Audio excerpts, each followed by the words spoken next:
All right, I think we're live. J-Man here, and you are listening to the Launchpad Podcast. It is episode 5, season 2, and you've actually been on my radar, Mitch, for quite some time. And go figure, it takes a pandemic to make it make just that much more sense. It's always important to go out there and do your marketing. Business is always going on no matter what.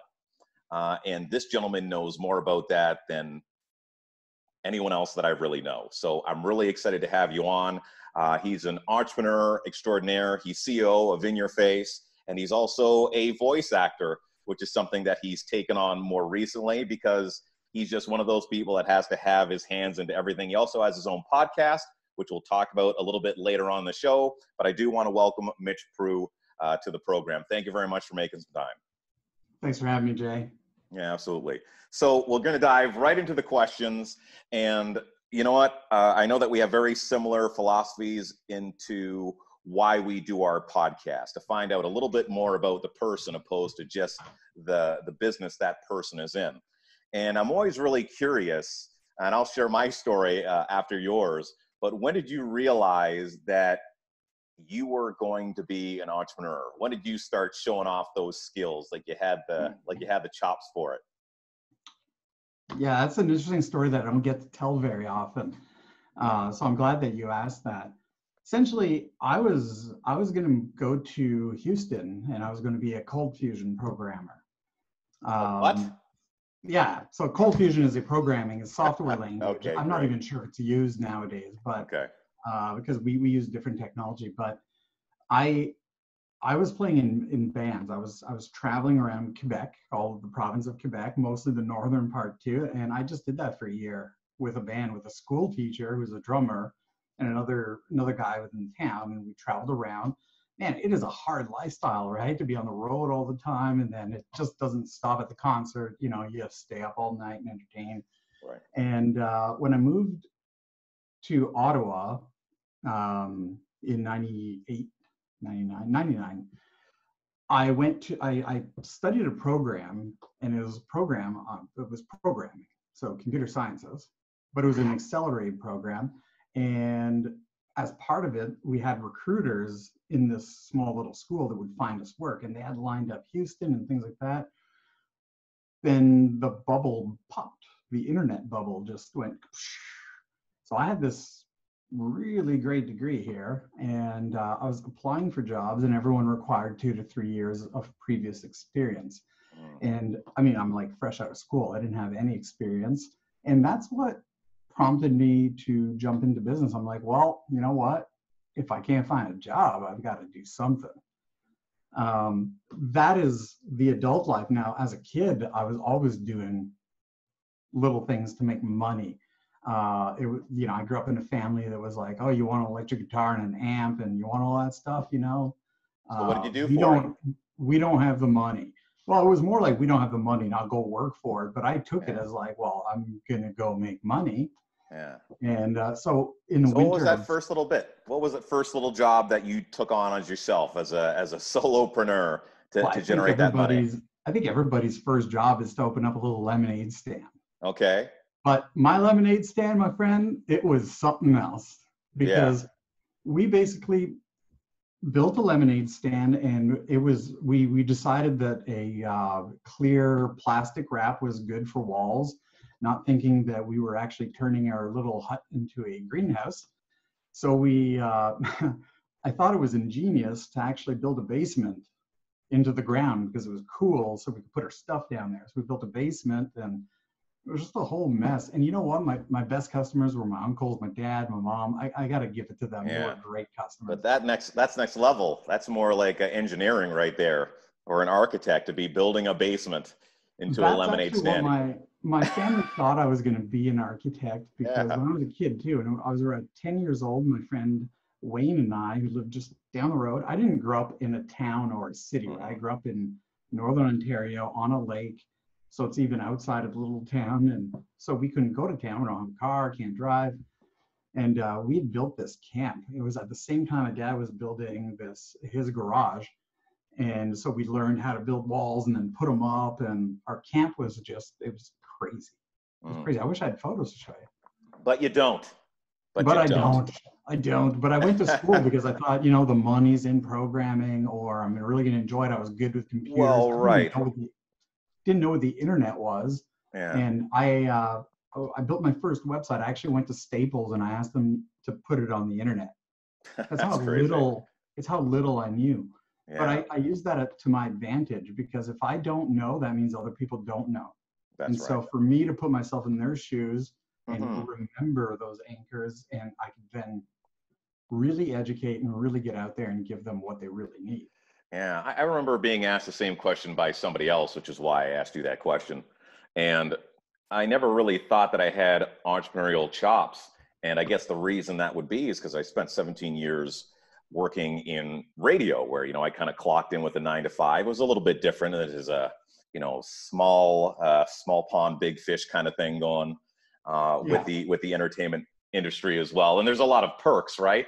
But at the end of the day, it was a 9 to 5. And again, not to slam anyone that's doing 9 to 5, God bless them, especially if you have purpose and passion in what you do.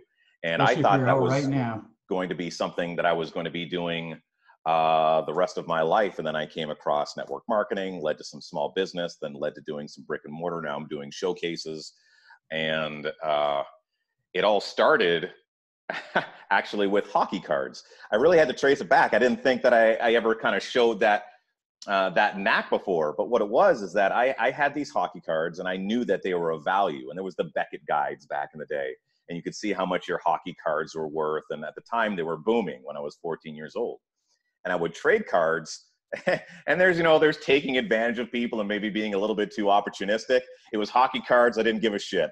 And I knew that if I could flash these shiny hologram cards in front of some kids, maybe I could get a Brett Hall rookie card. So I understood the value very early of just what people want, right? Opposed to like the perceived value, opposed to what they're actually worth. And I actually made quite a bit of money for a kid back in the day, making myself money through, bartering cards or whatever else it is that I had to trade for stuff like buying pizza, which a lot of kids weren't doing at my age.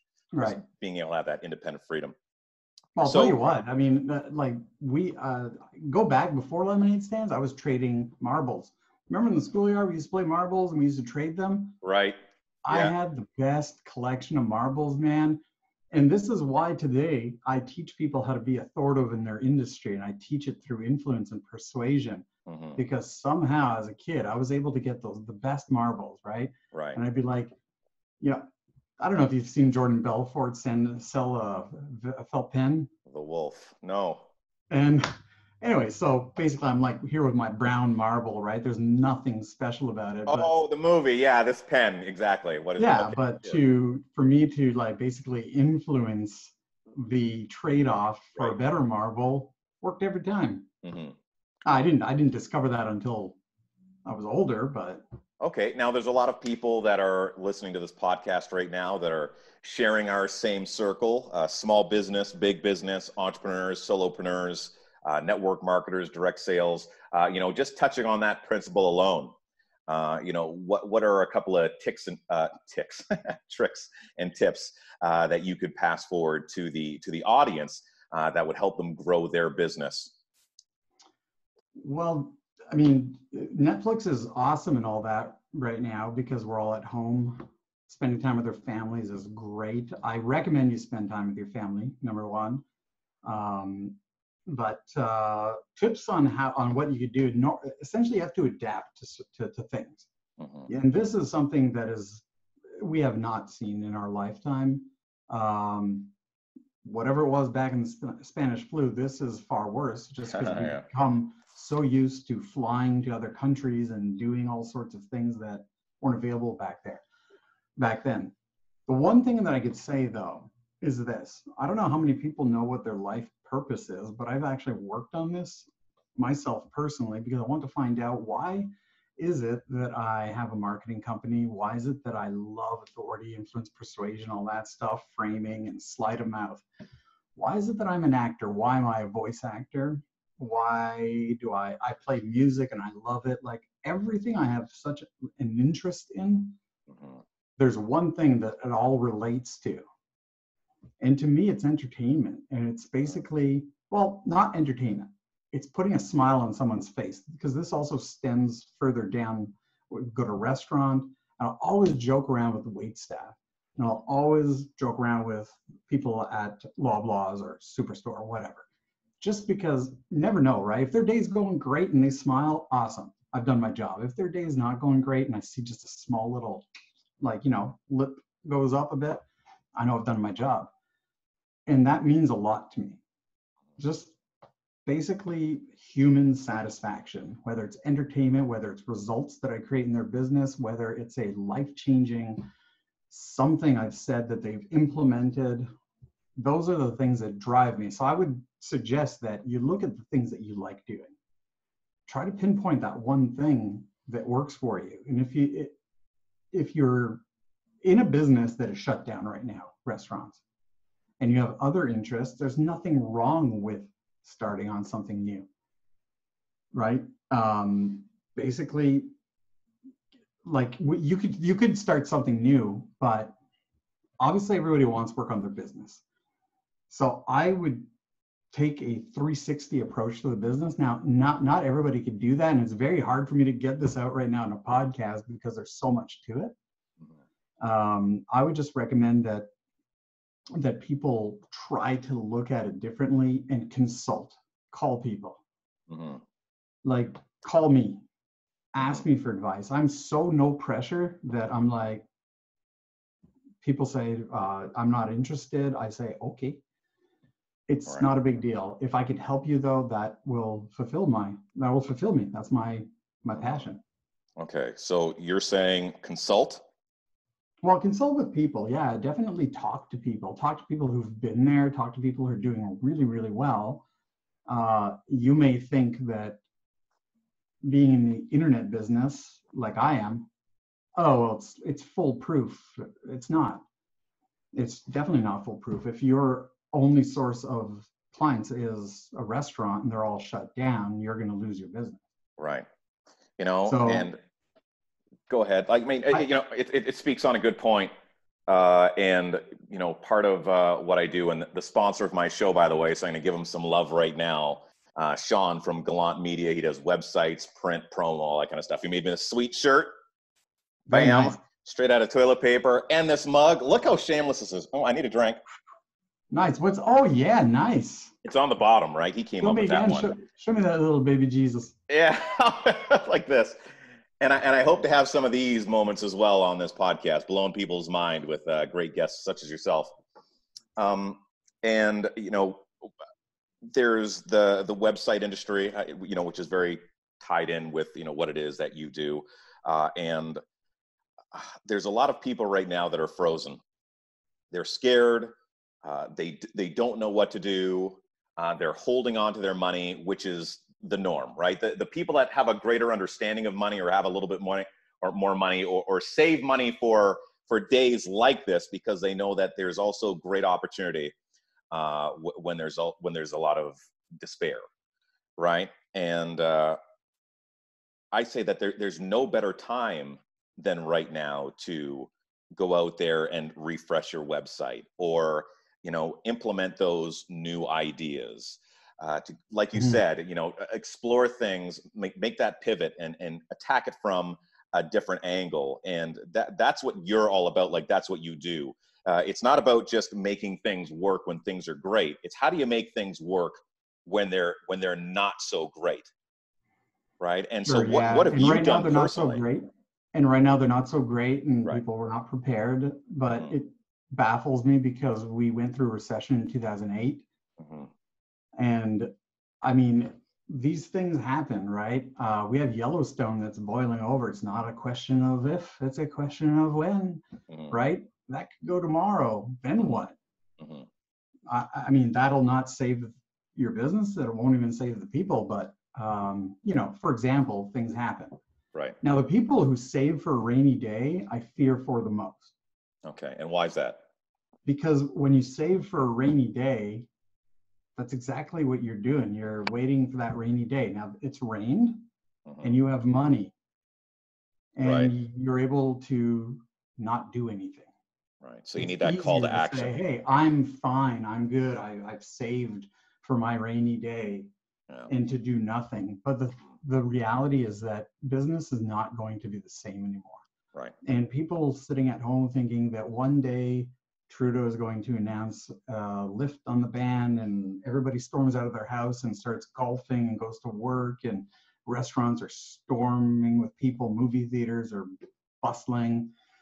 It's not going to be that way. There's going to be a lot of reintegration for a year to come, 2 years, maybe even. I don't know how long. I'm not an expert in that area, but I know for a fact that it's not going to be the same.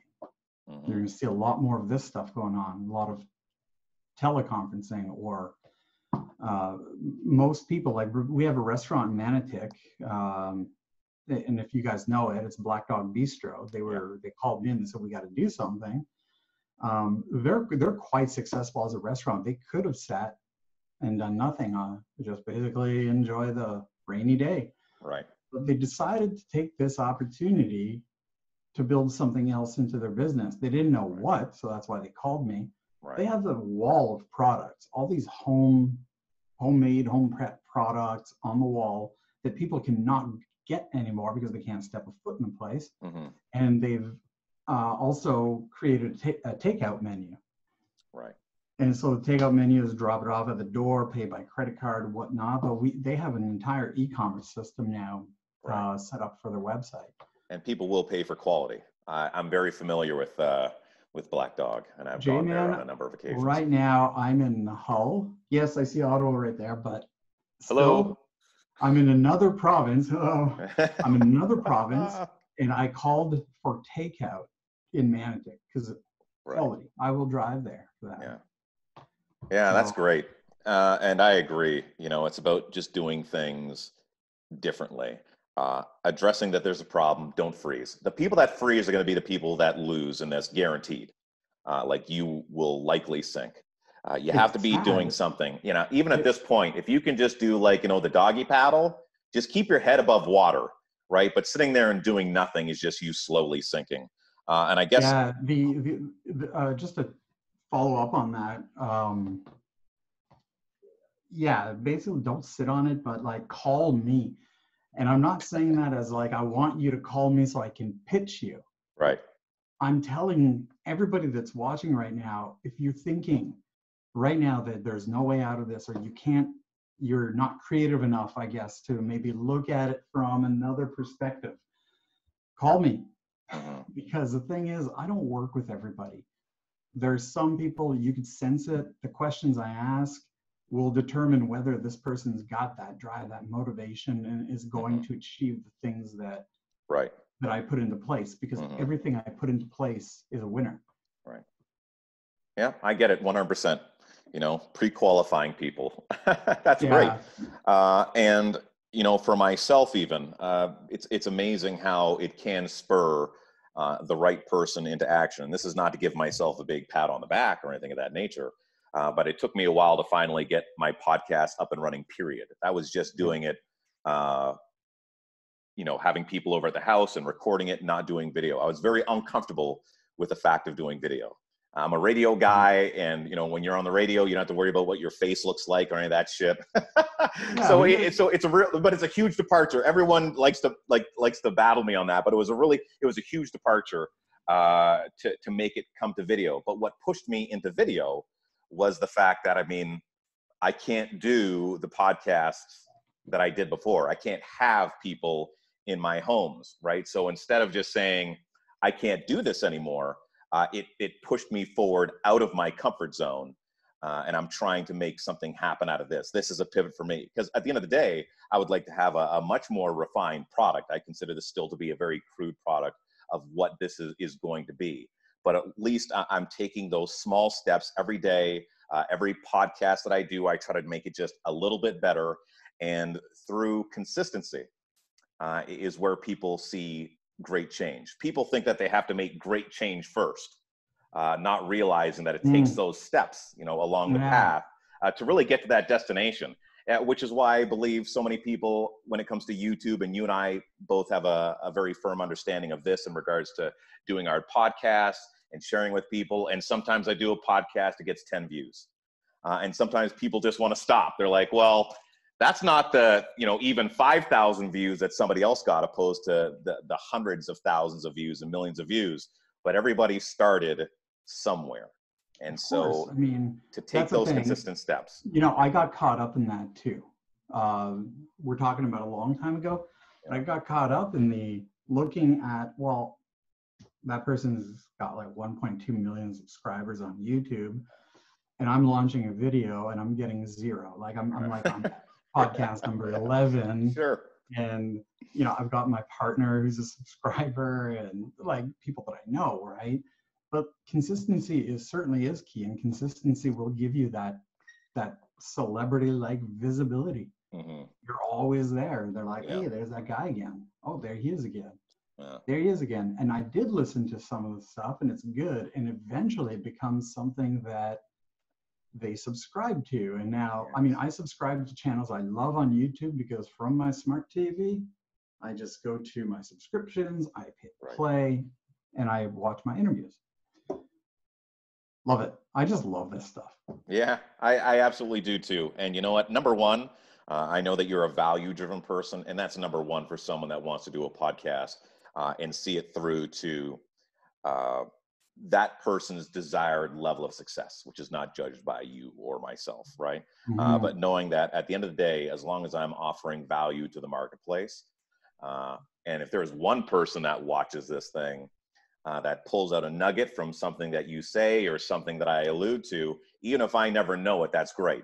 And I used to say the same thing when I worked in weight loss. I've helped many people over the years lose weight. I've at least presented them with tools that they could utilize them to achieve their goals. And there's Lord knows how many dozens, if not hundreds of people, ladies especially, that maybe lost 10 pounds to fit into their wedding dress. And they will never think about me. Like, I'm the last thing that they're ever going to think about, but I know I played a role in their success, even if it was just for that short-term goal. So I love doing what I do as an entrepreneur. I love going out there and sharing value, and then having people like yourself, joining forces to go out there and really double up on the efforts. And so I thank you for that. You're a great host. And if I could go back and rewind to those tips that we give people, sure, I would say that's what it is. Mm-hmm. Because get out there, just put your face out there and use photos, use your face. Yeah. Don't just write, like there are groups, Ottawa contractor groups. There's like a whole bunch of people are actually creating groups now. Yes. Not just podcasts, they're creating groups to bring value and things like that.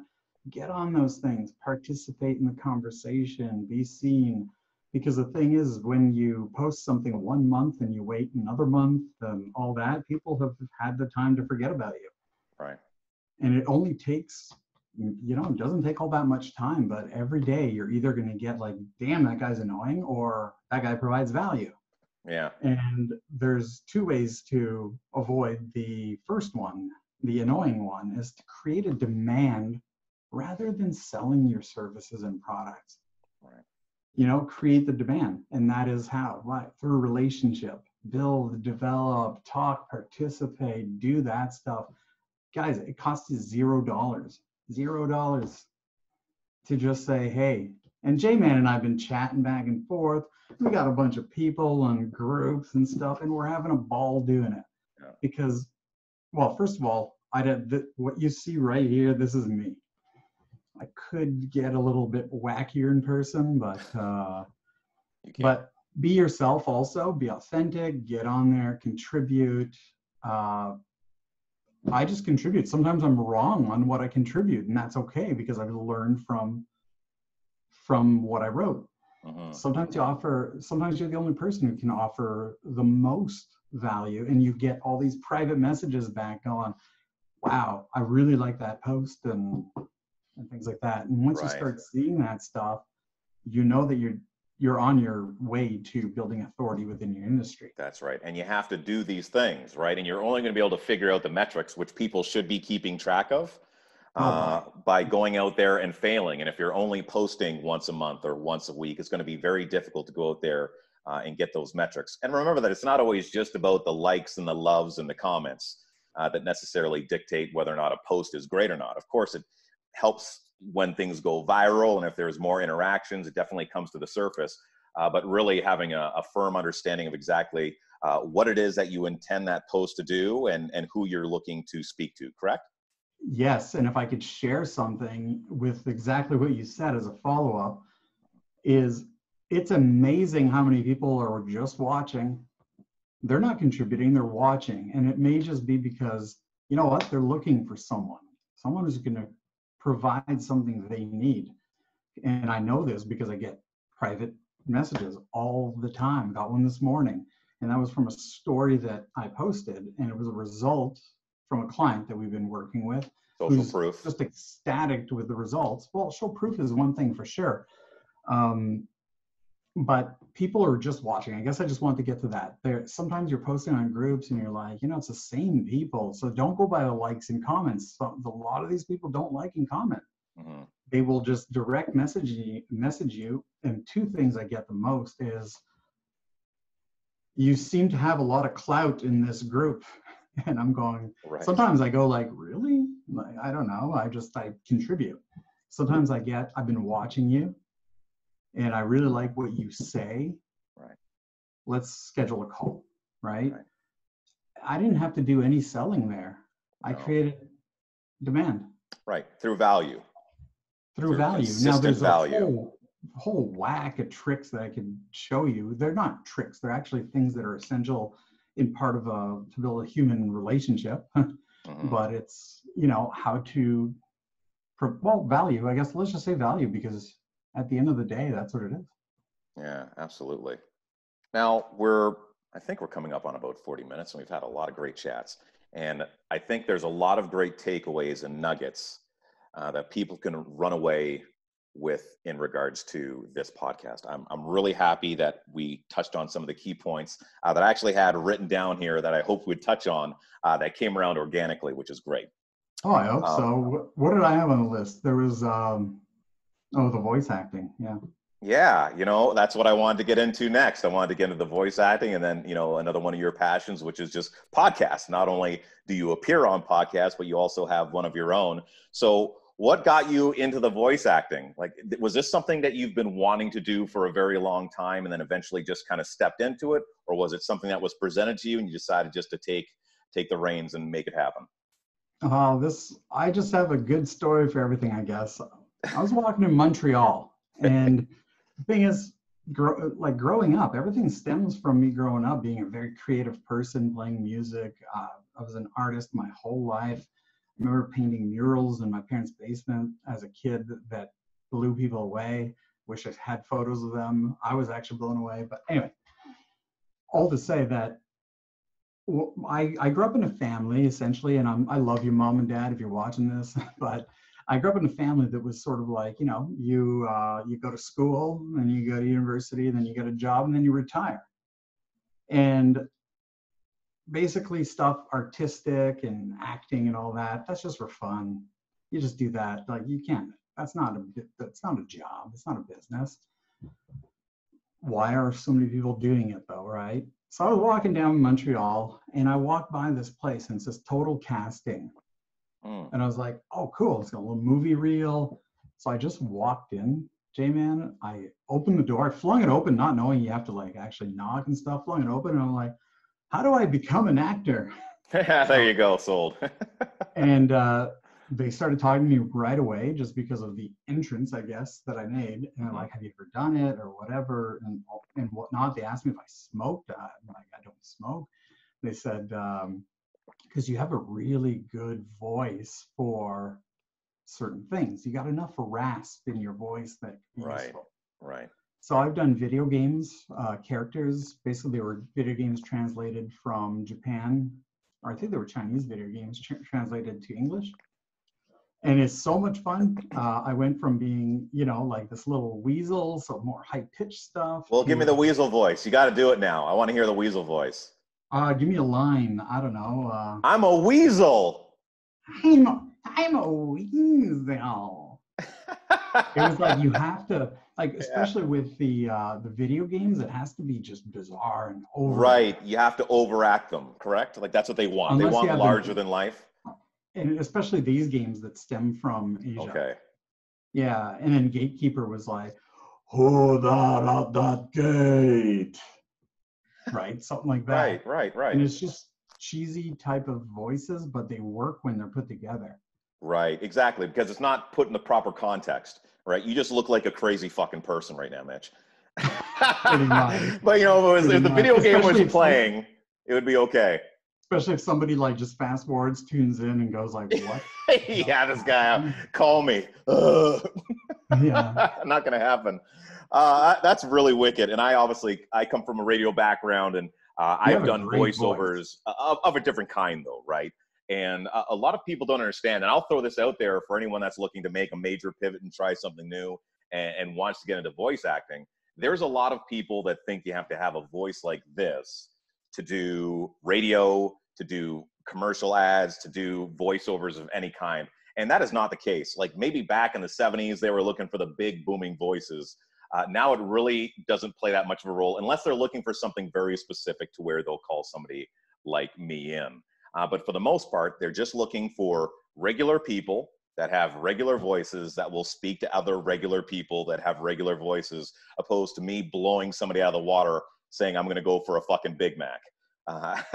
And people have this misconception that it's always going to be the Sunday. Come check it out. The drag racing. It's going to be fucking incredible. And that's just monster. Nobody wants that read. Like nobody wants that read. And there's no monster trucks around here anyways. So, but that is something that they would go to you for, because like he's got the voice. And once casting directors get to know you, they'll just always just go to you. And they'll say, like, "Hey, is J-Man available?" Because like we love his voice. It's that easy. And J-Man, you can do it from right there. Right, absolutely. From right at home. Which is incredible. And it's the greatest thing. You actually make more money doing voice acting than actual acting. And the reason is that you don't have to spend the whole day there. I had a Mercedes commercial that I did, and this is my set, right? That's all I need. Yep. And that microphone is, it's kind of like your Yeti. Yep. It's a condenser microphone or whatever you call them. Gotcha. Yeah, I don't know the technical terms. I'm still a big fucking radio dummy. Right, but they sound really soft and deep, right? Not like my little webcam microphone, but I recorded on there. Yeah. And it's just kind of like, then I zip it 15 minutes and off it goes. Wire money. Like it's pretty neat. Yeah, I've gotten into narrating books now. Oh, nice. Doing some books, yeah. So that's not something, well, you just audition privately for those people. They're not generally big corporations. Oh, okay. I'll share it with you though, if you're ever interested. I'll share the information and you do whatever you want with it, right? Perfect marketing right there. Perfect. All right. That's something I don't look forward to narrating books just because that is time consuming, but there are a lot of people that narrate scientific presentations and stuff like that. Right, which is pretty cool. But I read at a grade 4 level, so I keep it really simple and do kids' books. Yeah, but it's a huge contract that you get to do on your own time. Right. So if it's like 3 a.m. and you're like, you know what, I'll go read a chapter, you can do that. Mm-hmm. Yeah. So it's pretty cool. It is cool. And it's an industry that definitely more people should look into. So again, if you're possibly interested in taking a look at that, reach out to me, reach out to Mitch. Yeah, and I'll tell you straight up too, this is a hobby of mine, right? Mm-hmm. Why not turn your hobbies into something that also makes you money? I don't know, like that wasn't my intention, but everything that I have an interest in has an opportunity to become a business. Yeah, well, I think that's a great point that you're making, Mitch. That might be true for everybody. It's absolutely true for everybody, right? They say it's not a job if you're passionate about it, right? You go in every day and you love your job. It's not a job. It's a passion. And very much in today's marketplace, when we're talking about pivoting and trying different things, a lot of the stuff that I do right now to generate income started as things that I enjoyed. Like I know that I'm an outdoorsy person. I like sports. So when I'm not playing sports, maybe there's something I could do to make some money. So I decided to start umpiring. And umpiring, you would be shocked how much money I can make umpiring in a month. So I'm outside, I'm networking, I'm meeting people, and I'm officiating something that I really enjoy. Like I like being a part of that process. I feel like I'm adding value to the game by being a good umpire. I lost my dog, right? And then I'm like, well, I wouldn't want to get another dog, but I wouldn't mind having dogs from time to time. So I started taking care of some people's dogs. I'm like, shoot, I should just start charging money for this. And, with my network through radio and the knowing, liking, and trusting, of the person that I worked very diligently on over the past 20 years, believe it or not, people trusted me to take care of their pets. And I turned that into a small business. Think about these things that you're doing right now that are little passion projects or hobbies, and find little ways to tweak that, which I'm sure, I know Mitch is a very busy guy. Maybe that's a no. little I'm clearly interested in this. Huge, right? That there are just small little things that you have to do to take these hobbies and turn them into money. And very much going back to what we're talking about in regards to YouTube. Don't expect that this hobby all of a sudden is going to put $10,000-$15,000 in your pocket out of nowhere, right? But if you start small, maybe you're making an extra $250 a month. And then again, just through small, consistent daily activities of making your craft a little bit more of a business and putting more time and effort into it, you never know. It might be something that you can turn into a full-time income, or at least supplement a lot of income, which would most definitely be of dire need to a lot of people right now. So don't quit, keep on swimming. Okay, that's gonna be my big takeaway. Perfect. I love that. And keep in mind out there that we are in the information age. The industrial age is long gone, right? Yeah. Coal, all that stuff, it's all gone. Well, we're still using it, but yeah, minus $47 a barrel. Yeah. Right. So what is the information age, right? That's when you have something, a specific knowledge, a specific expertise that you could teach somebody else to do. And that could be anything like you and I were talking about how to monetize YouTube.